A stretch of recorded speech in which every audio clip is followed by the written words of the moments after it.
আমরা মেধা দিয়ে খেলতে চাই, কোটা দিয়ে না। আপামর ছাত্র জনতা সবাই এক হয়েছে, এক হয়ে আজকে বিডি ব্লক করবে। আমাদের অধিকার আদায় না হওয়া পর্যন্ত আমরা আমাদের আন্দোলন চালিয়ে যাব।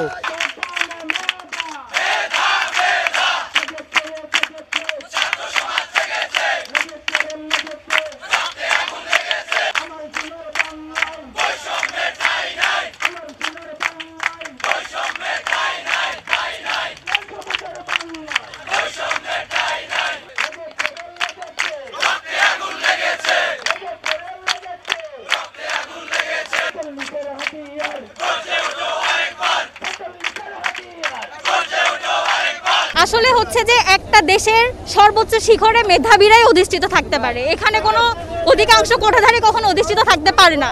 আর দেশকে এগিয়ে নেওয়ার জন্য আমরা সবাই জানি মেধাবীদের সেখানে দরকার, কোনো কোটাধারীদেরকে না। আমরা মেধা দিয়ে খেলতে চাই, কোটা দিয়ে না। আসলে দাবিটাতে আমাদের সবার, সাধারণ শিক্ষার্থী সমাজের সবার একটা এখানে যৌক্তিকতা আছে দেখে সবাই রাজপথে নামছে। এই আন্দোলন চলে আসছে, সরকারের উচিত খুব শীঘ্রই আমাদের দাবিটা মেনে নেওয়া, আর না হয় যতদিন পর্যন্ত এই দাবিটা মেনে নেওয়া হবে ততদিন পর্যন্ত আমাদের আন্দোলন চলবে। আর আমাদের আন্দোলনটা হচ্ছে মুক্তিযুদ্ধের বিরুদ্ধে নয়, আমাদের আন্দোলনটা হচ্ছে বৈষম্যের বিরুদ্ধে। মুক্তিযুদ্ধ হয়েছে মূলত বৈষম্যের বিরুদ্ধে, বৈষম্য বিরোধী। আমরা সারা বাংলাদেশের সাধারণ শিক্ষার্থীদের সাথে সম্মতি রেখে আমরা আজকে আমাদের কর্মসূচি ঘোষণা করেছি। আমরা আমাদের অধিকার আদায় না হওয়া পর্যন্ত আমরা আমাদের আন্দোলন চালিয়ে যাব।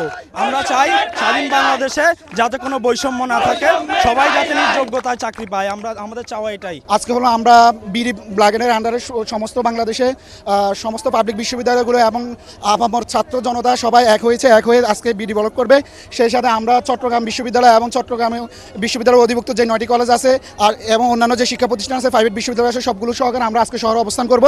শহরে অবস্থান করে রাস্তা ব্লক করব গত দিনগুলির মতোই।